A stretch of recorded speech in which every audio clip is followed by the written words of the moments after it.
Bonjour, bienvenue à la télé du Meeple. Aujourd'hui, on regarde mes parties du mois de décembre 2023.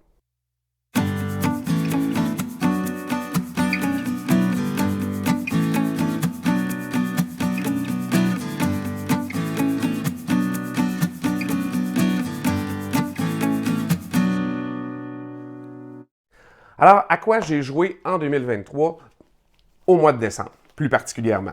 Alors, j'ai découvert le nouveau jeu Forest Shuffle, un excellent jeu de cartes et de combos de cartes. C'est une question de gérer sa main de cartes et on peut jouer des cartes en dépensant d'autres cartes. Donc, c'est vraiment, qui deviennent disponibles pour les autres joueurs. C'est vraiment un jeu un peu tactique. Vous ne voudrez pas jeter certaines cartes parce que vous savez que les autres joueurs vont les ramasser puis faire plus de points, mais en même temps, vos cartes et vos combos de points, c'est vraiment super important pour gagner la partie. Alors, Forest Shuffle, j'en ai fait 3 parties pendant le mois de décembre et je l'ai eu très tardivement dans le mois de décembre et tous ceux à qui je le montre aiment bien. Alors, je vous conseille Forest Shuffle, c'est très bon. J'ai joué à Knorr aussi, un autre petit jeu de cartes très brillamment fait. Les cartes sont magnifiques, le jeu est beau et bon, c'est rapide, c'est une course au point. Le premier qui est à 40 points gagne la partie. Alors c'est assez rapide et les illustrations sont magnifiques, je vous le conseille vraiment. Knorr, ça aussi, j'en ai fait 3 parties. J'ai testé Remi Rami, j'ai joué 3 parties de Remi Rami, un petit jeu du scorpion masqué, si ma mémoire est bonne. C'est léger, mais c'est facile à montrer.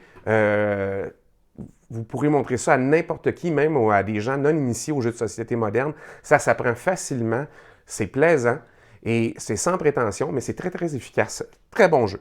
J'ai joué 2 parties de After Us. Alors, depuis que j'ai reçu After Us, j'aime bien le sortir une fois de temps en temps. C'est un petit jeu de deck building, une course, encore une fois, la première personne qui atteint 80 points déclenche la fin de la partie. C'est un petit deck building brillamment fait, avec des illustrations magnifiques de Vincent Dutray. Alors, si vous n'avez pas essayé After Us, je vous le conseille vraiment. C'est comme la planète des singes, le jeu de cartes, si vous voulez. Alors, j'ai joué aussi 2 parties d'Apiary de chez Stonemaier Games. J'aime beaucoup Apiary. C'est un jeu de placement d'ouvrières, vu que c'est des abeilles, et qui, à chaque fois qu'elles sont poussées de l'endroit par la personne qui va jouer à votre place dans cet endroit-là, ben elles vont augmenter en niveau, et de niveau 1, 2, 3 à 4, et elles peuvent faire des actions de plus en plus puissantes. Mais, passé 4, quand elles reviennent, que voulez-vous? Elles vont hiberner et vous devrez aller rechercher d'autres ouvrières pour continuer vos petites synergies et tout ça. Alors, c'est bien intéressant, c'est bien fait, c'est un bon jeu de chez Stonemaier Games. Vraiment un très bon jeu à réessayer assurément rapidement. J'ai joué 2 parties de Scout, parce que Scout, on en joue toujours plein de parties. Alors, ça aussi, c'est assez intéressant. Et j'ai joué 2 parties de Barcelona. Barcelona que j'aime beaucoup, Barcelona que je traîne partout, que je fais essayer à tout le monde. C'est une salade de points très, très intéressante. J'adore jouer à ce jeu-là. C'est vraiment probablement mon jeu de l'année. C'est un des meilleurs que j'ai joué cette année, je trouve. Facile à expliquer à des gens et en même temps plein de profondeur. Et ça, même pendant les premières parties d'apprentissage, parce qu'après ça, vous pouvez changer les choix vous pouvez changer les places pour les actions, les choix d'action. Alors, ça devient un tout nouveau puzzle à recommencer à chaque fois. C'est vraiment très brillamment fait.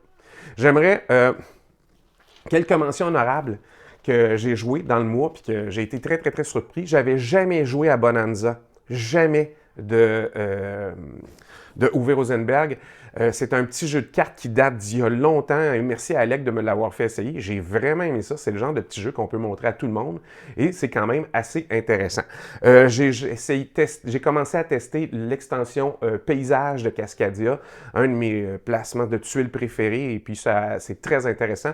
Je ne sais pas si je jouerais à 6, même si l'extension nous permet maintenant de nous rendre là, parce que ça ferait beaucoup, beaucoup de cartes objectifs à consulter sur la table. Mais ça reste quand même à 3-4, jusqu'à 3-4 joueurs, un excellent jeu, mais vous pourriez jouer à plus sans mettre cette partie-là de l'extension, vu que c'est des modules, et vous auriez un jeu de Cascadia standard, très le fun, à 6, et ce serait moins long, effectivement, comme ça. J'ai testé Empire's End, qui est un jeu qui est basé sur le jeu Non Merci, mais avec une petite thématique de civilisation.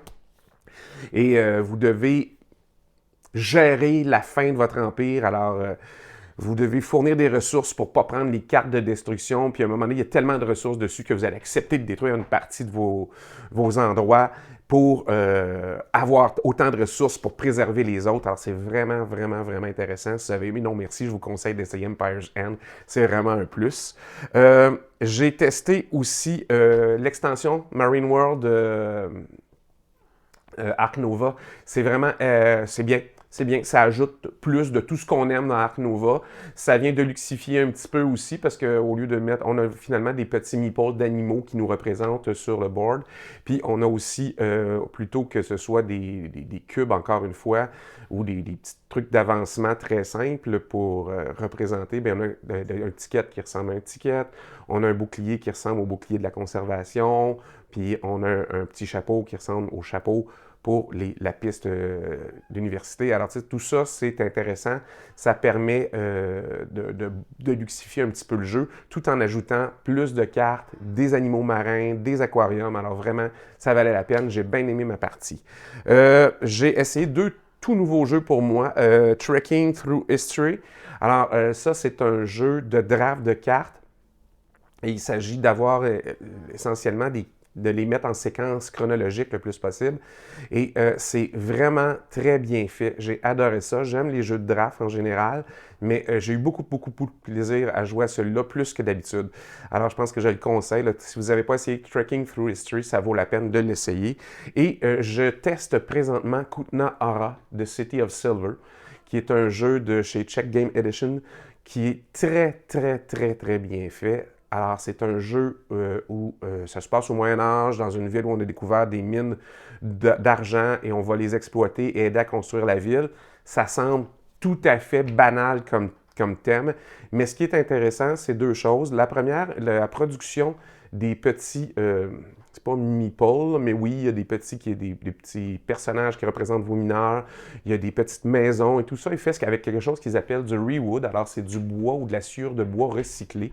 Et ils ont fait quelque chose de magnifiquement détaillé avec ça.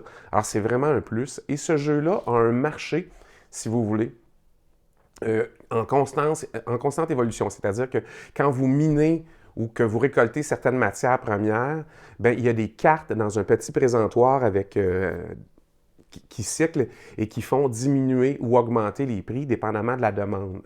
Et il y a un autre deck qui correspond à la population, qui lui aussi, alors s'il y a plus de gens qui sont attirés dans la ville, bien, il y a plus de demandes pour certains produits, mais si vous produisez énormément de certains biens, eh bien, le prix va descendre parce qu'il y en a énormément sur le marché.